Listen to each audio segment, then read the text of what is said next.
Belgrade, Yugoslavia, September 17, 1971. A stocky man in his 50s walked nervously through the crowded Kalemegdan Park, constantly glancing over his shoulder as he moved toward a prearranged meeting point near the ancient fortress overlooking the confluence of the Sava and Danube rivers.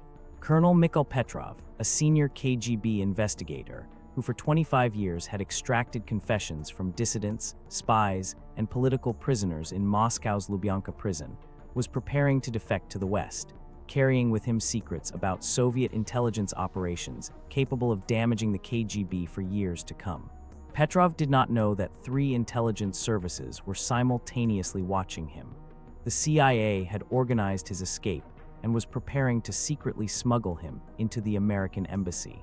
The KGB had discovered his betrayal and was preparing a team to kill him before he could talk. And Mossad had its own reasons for wanting Petrov alive, deciding to take him first, regardless of the plans of other intelligence agencies. The operation to abduct Mikhail Petrov did not begin in Belgrade, but in Tel Aviv, where Mossad analysts, reviewing reports on Soviet intelligence activity, noticed a detail that immediately caught their attention. A high-ranking KGB investigator was planning to flee to the United States. This man had participated in the interrogations of many Soviet Jewish refuseniks and had interrogated at least 3 Israeli intelligence officers captured by the KGB during an operation in Eastern Europe in the 1960s. For Mossad, Petrov represented not just an intelligence opportunity, but a matter of justice and intelligence security. The Israeli agents he had interrogated were still held in the Soviet Union. Understanding what Petrov had learned from them was crucial to revealing which secrets had been compromised and which Israeli operations might have been exposed. Mikhail Petrov joined the KGB in 1946, immediately after completing military service at the end of the Second World War, when Stalin's security services were massively expanding to deal with perceived internal and external threats at the beginning of the Cold War. Petrov was assigned to the investigative department within the KGB's Second Chief Directorate, responsible for internal security and counterintelligence, and over 25 years rose to become one of the most experienced and formidable interrogators in the Soviet security apparatus. His specialty was breaking prisoners who were trained to resist interrogation. Such individuals included foreign intelligence officers, military personnel, and political dissidents with ideological convictions that made them resistant to standard interrogation methods. Petrov's methods combined physical pressure, psychological manipulation, and the exploitation of prisoners' fears and vulnerabilities. He honed these techniques over thousands of interrogations conducted in the basement cells of the Lubyanka prison, where the KGB held its most secure detainees. Within the KGB, he was known as extremely effective at obtaining confessions and information, even from prisoners specifically trained to resist Soviet interrogation methods. This effectiveness earned him numerous awards and promotions within the Soviet security organs. But by 1971, Petrov had become disillusioned with the Soviet system for reasons combining ideological doubts, personal grievances, and practical fears for his own future. He had witnessed corruption and incompetence in the KGB leadership, making him question whether the organization truly served Soviet interests or merely protected the privileges of the party elite. He had been passed over for promotion to general due to political factors, which he considered an unfair insult, breeding resentment over such treatment despite years of loyal service. And perhaps most importantly, he had developed alcoholism and other personal problems that were beginning to affect his work, and he feared this would lead to his dismissal or worse if it became officially known. The decision to defect finally crystallized in mid-1971, when Petrov learned he was under investigation for financial irregularities, including accepting bribes from prisoners' relatives in exchange for improving their conditions or providing information on their cases. The investigation was being conducted by the KGB's own Internal Security Directorate, an organization Petrov knew would show no mercy to one of its own who had broken regulations. He calculated that his options were either immediate escape, while he still had freedom of movement, or arrest, interrogation by his own colleagues, and probable execution or a long prison sentence. Petrov's position in the KGB gave him access to information on Soviet intelligence operations that would be valuable to Western agencies, including details on KGB organization and personnel, information on current operations against Western targets, and comprehensive knowledge of interrogation methods and what information had been obtained from captured Western agents and military personnel over the years. However, from an Israeli perspective, Petrov's most valuable knowledge concerned the 3 Israeli intelligence officers he had personally interrogated in Soviet prisons. These 3 Israelis had been captured separately during operations in Eastern Europe between 1964 and 1968.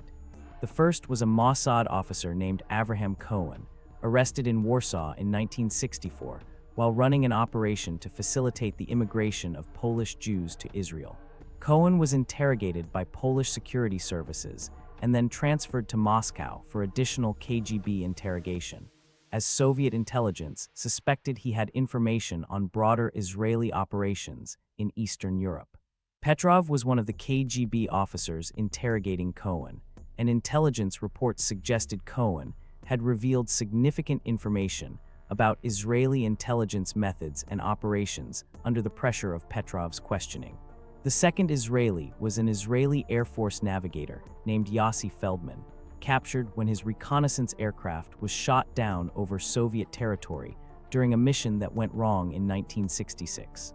Feldman was transferred to Moscow and interrogated about Israeli military capabilities and the intelligence data the aircraft had been collecting.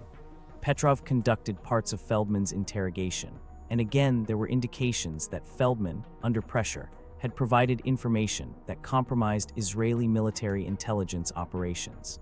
The third Israeli was a businessman named David Shamir, arrested in Moscow in 1968 on espionage charges when KGB counterintelligence discovered he was actually a Mossad agent using commercial cover to collect information on Soviet weapons development. Shamir underwent intensive interrogation by Petrov and other KGB officers. While the details of what he revealed were unknown, Israeli intelligence feared his capture had compromised numerous operations and sources he knew about through his intelligence work. For Mossad, understanding precisely what these 3 Israeli officers had revealed to Petrov would be critical for damage assessment, determining which Israeli operations were compromised and which sources might be at risk, and evaluating whether other Israeli operations needed to be altered or terminated due to their exposure through the interrogations. Beyond the specific intelligence value, Mossad was also interested in Petrov as a person who could provide testimony about how Israeli prisoners were treated within Soviet security services. This information would be useful for training Israeli personnel in resistance methods and for international propaganda about human rights abuses in the Soviet Union. The initial information about Petrov's planned defection did not come from Israeli sources. It came from the CIA, which Petrov had contacted through an intermediary in early September 1971, when he expressed his willingness to defect and his readiness to provide information in exchange for asylum and financial support in the United States. The CIA negotiated with Petrov via secure communication channels, organizing his trip to Yugoslavia, which had a more open border with the West than other Eastern Bloc countries, and would provide opportunities for Petrov to break free from Soviet oversight and make contact with American intelligence officers. The CIA plan called for Petrov to travel to Belgrade on official business, a trip arranged through KGB channels for a supposed meeting with Yugoslav security services on counterintelligence cooperation matters. Once in Belgrade, Petrov was to slip away from his KGB colleagues during free time and make his way to a predetermined location where CIA officers would be waiting to take him to the American embassy and begin his debriefing. The plan was simple but risky, because it required Petrov to successfully avoid KGB minders in a foreign city where Soviet intelligence had a significant presence, and where Yugoslav security might cooperate with Soviet requests to prevent defections. Mossad learned of the CIA operation through an intelligence sharing arrangement with the Americans. The CIA provided information about Petrov's defection to Israeli liaison officers in Washington as a courtesy due to Petrov's involvement in interrogating Israeli prisoners. But the information shared by the CIA was limited to a general notification that Petrov was defecting and that he might have information relevant to Israeli interests, without providing specific details about the timing or location of the escape that would allow Israel to interfere with American operations.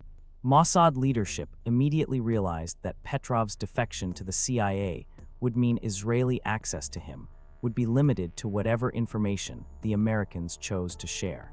This exchange might not include the most sensitive details about what the Israeli officers had revealed under interrogation, or could be delayed for months or years if the CIA decided protecting their source required restricting the flow of information.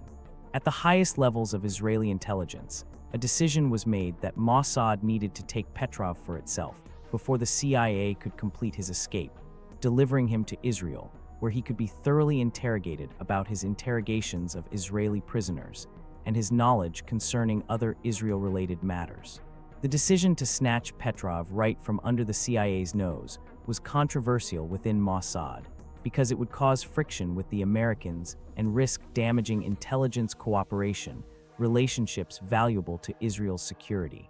But the assessment was that Israel's specific interests in Petrov outweighed the diplomatic costs, and that the CIA would ultimately accept Israeli control over Petrov once it was a fait accompli, especially if Israel shared portions of the intelligence obtained during his interrogation. Mossad's task was to obtain information about the specific details of Petrov's escape that the CIA had not shared, including when and where in Belgrade the defection would occur, and what procedures the CIA would use to take Petrov into custody. This information was obtained through aggressive intelligence operations against CIA officers in Europe. These operations included technical surveillance of CIA facilities, communications monitoring, and recruiting sources within the CIA with access to operational planning. The intelligence gathering was delicate because it required penetrating CIA security without raising suspicions that would alert American intelligence to Israel's interest in their operation. Suspicion could cause the CIA to change plans or take precautions that would complicate Mossad's intervention. The breakthrough came thanks to a Mossad agent within European intelligence services who had access to information on CIA operations in the Balkans through routine intelligence exchanges between Western services. The agent reported that the CIA had scheduled a major operation in Belgrade for mid-September, involving the exfiltration of a valuable defector. This information, combined with other intelligence fragments, allowed Mossad analysts to conclude this was Petrov's defection and narrowed down the probable time and place.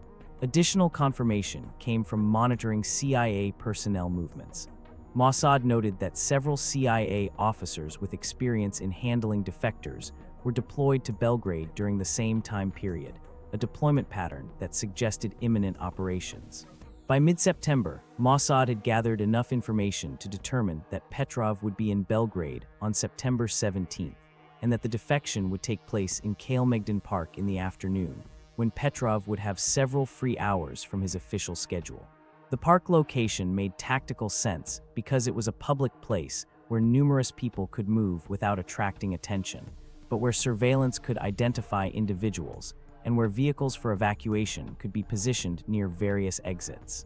The Mossad operation was organized and deployed with striking speed. Operatives were sent to Belgrade within 48 hours of receiving information about the defection timing. The operational team consisted of 6 Mossad officers who were to locate Petrov, take him into custody before the CIA could reach him, and secretly extract him from Yugoslavia to Israel using methods that avoided airports and official border crossings where the CIA or Soviet intelligence could intercept them.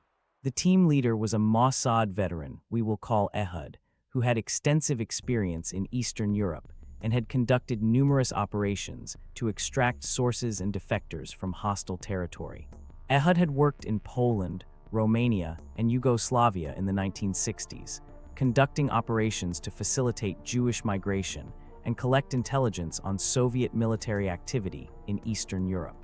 His knowledge of Yugoslav security services and understanding of how Belgrade's geography and infrastructure could be used for covert operations made him the obvious choice to lead the Petrov abduction.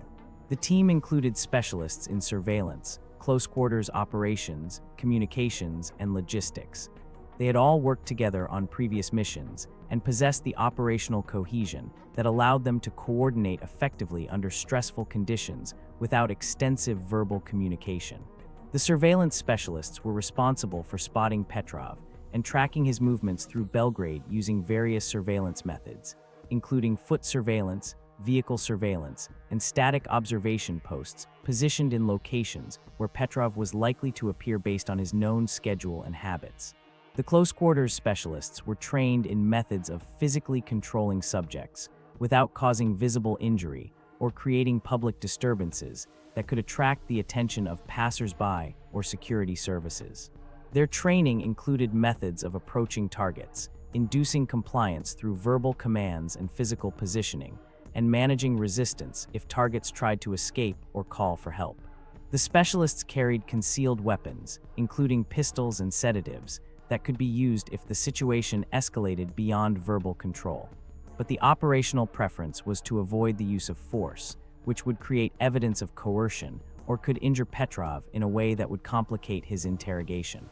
The communications specialist maintained contact with Mossad headquarters in Tel Aviv via encrypted satellite communication, which allowed for real-time coordination and provided the team with updated intelligence on CIA and KGB activity in Belgrade.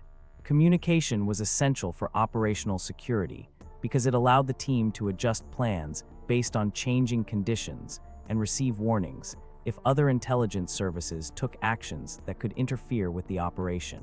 The logistics specialist was responsible for organizing the vehicles, safe houses, and evacuation routes that would be needed at various stages of the operation. Vehicles included a van for the initial evacuation from the park and additional cars positioned along planned escape routes that could be used if the primary vehicle was compromised. Safe houses included a suburban location where Petrov would be held immediately after capture and additional locations that could be used if the primary safe house became insecure. Evacuation planning involved mapping multiple routes out of Yugoslavia that avoided official crossings and used terrain and infrastructure that would allow for covert border movement. The team arrived in Belgrade on September 15th, 2 days before Petrov's scheduled defection, traveling separately using various covers including tourists, businessmen, and journalists. They established a command post in a hotel room that provided a secure space for planning and communication. And they began reconnaissance of Kalemegdan Park to understand the terrain and identify optimal locations for intercepting Petrov before he could reach the CIA pickup point. The park was a large public space, popular with both locals and tourists, features that provided cover for multiple intelligence services conducting operations without attracting unusual attention. But it also created challenges for identifying Petrov and for conducting the abduction without being noticed by witnesses who might report unusual activity to Yugoslav authorities. The team studied the park's layout, noting entrances and exits, areas with high pedestrian traffic versus quieter sections, and places where a vehicle could be positioned for a quick evacuation once Petrov was taken into custody. Reconnaissance showed that the main park entrance and central pathways would be crowded during the afternoon hours when families and tourists visited to enjoy the views and historical sites. But near the fortress walls and in the gardens at the park's edges were quieter zones where conversations could occur without eavesdropping and where unusual activity might go unnoticed by the general public.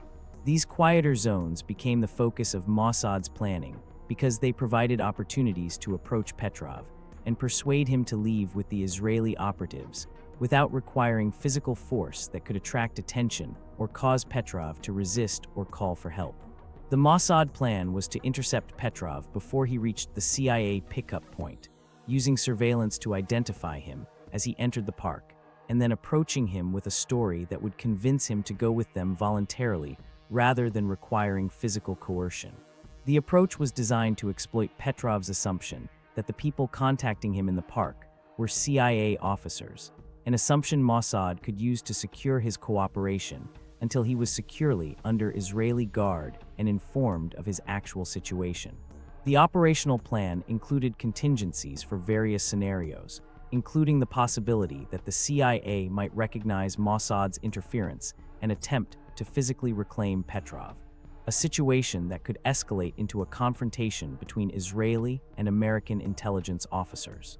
Contingency planning included rules of engagement that defined how Mossad operatives should respond if confronted by the CIA, guidance that emphasized avoiding violence against American personnel while maintaining control over Petrov, even if that required physical blocking or other assertive actions short of actually fighting CIA officers. On the morning of September 17th, Mossad surveillance teams positioned themselves around Kalemegdan Park and on likely routes Petrov might use to reach the park from the hotel where he was staying with his KGB colleagues. The presence of KGB surveillance was of particular concern because it suggested Soviet intelligence had detected Petrov's planned defection and was positioned to prevent it, possibly through direct action against Petrov that could involve kidnapping him back to the Soviet embassy or simply killing him before he could reach CIA agents. Mossad surveillance noticed at least 4 individuals who appeared to be KGB officers based on their positioning and behavior, officers who were watching both Petrov's hotel and the park in a manner that suggested they were preparing interception operations. The multi-service surveillance created a surreal situation where Israeli, American, and Soviet intelligence officers were watching the same location, waiting for the same man to appear. Each service had different goals, but they all depended on Petrov actually appearing at the scheduled time and place. The situation was dangerous because any miscalculation or premature action by one service could trigger responses from others, creating chaos and potentially putting Petrov in the crossfire between competing intelligence operations. Petrov appeared at the main park entrance at 14:15, walking alone and displaying the nervousness expected of a man attempting to defect.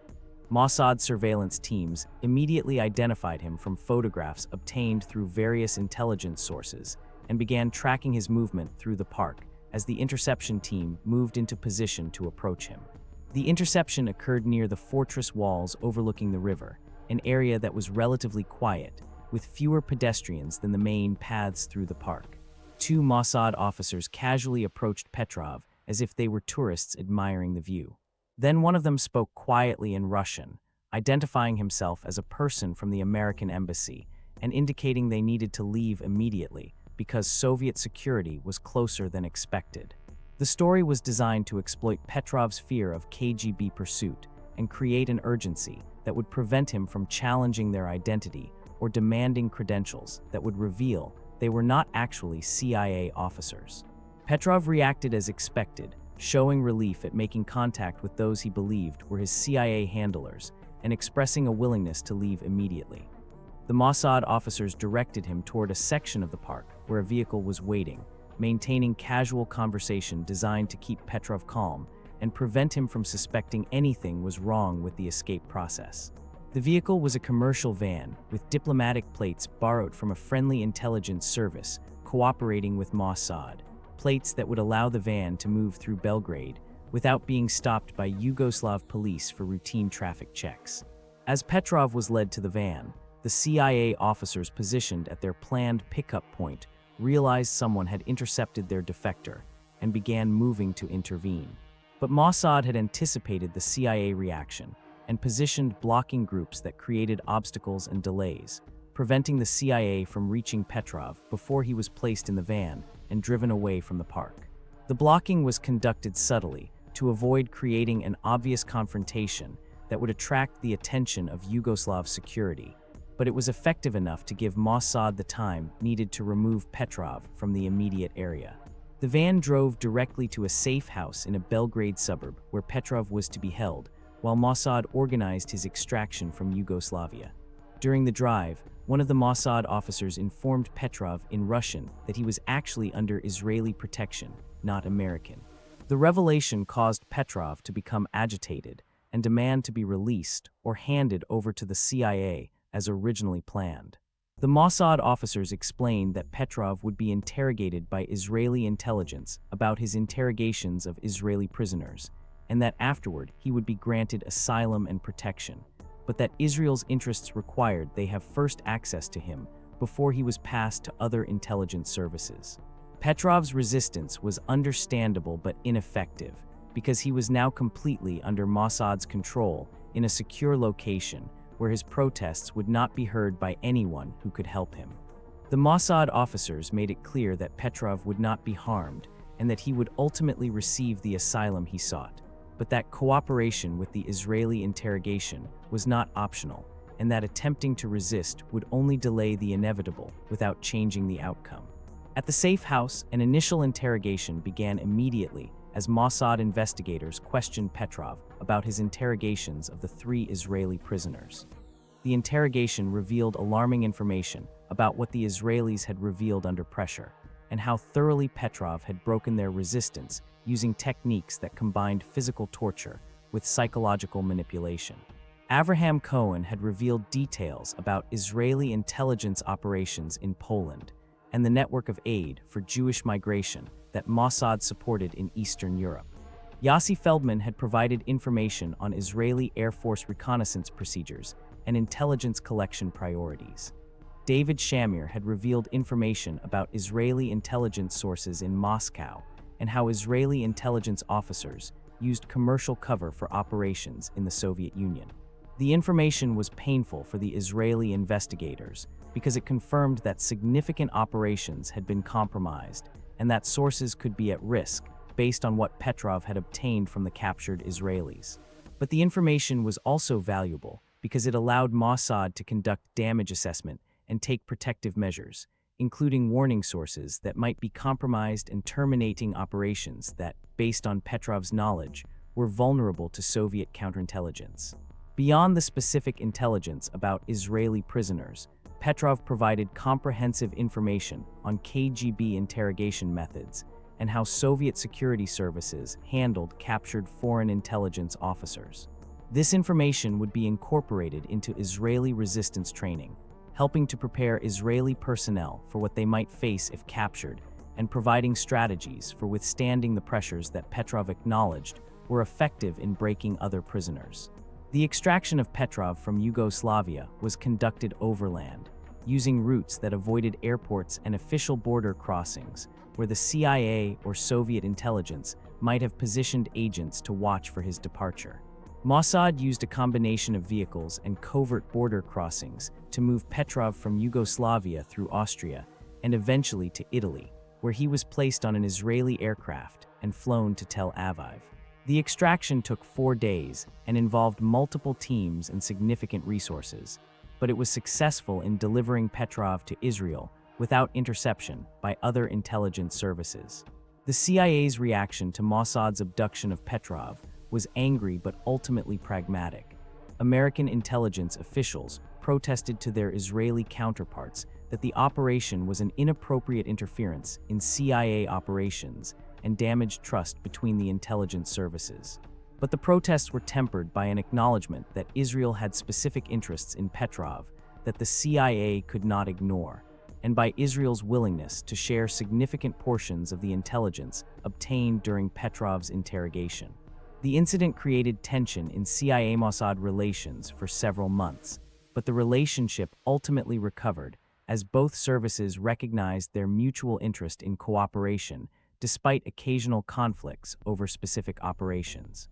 Petrov remained in Israeli custody for approximately 6 months, during which he was comprehensively interrogated about his KGB career and his knowledge of Soviet intelligence operations. After the completion of the Israeli interrogation, Petrov was offered the choice to remain in Israel or be transferred into CIA custody as originally planned. Petrov chose to go to the United States, where he believed he would have better opportunities and be further from potential Soviet operations. Mossad facilitated his transfer to the CIA in early 1972, and Petrov spent the remainder of his life in the United States under a witness protection program, occasionally consulting American intelligence on Soviet operations, but never again playing the significant role he had imagined for himself when making the decision to defect. The abduction of Mikhail Petrov from Belgrade in 1971 demonstrated how far Mossad was willing to go to protect Israeli intelligence interests and gather information on captured Israeli personnel, even when it required conducting operations that would anger friendly intelligence services and risk damaging important relationships. The operation succeeded due to aggressive intelligence work that penetrated CIA operational planning, and due to the rapid deployment of experienced operatives who intercepted Petrov before American intelligence could complete his escape. The intelligence obtained from interrogating Petrov provided crucial damage assessment about compromised Israeli operations and valuable information on KGB interrogation methods that would protect future Israeli personnel from similar compromise.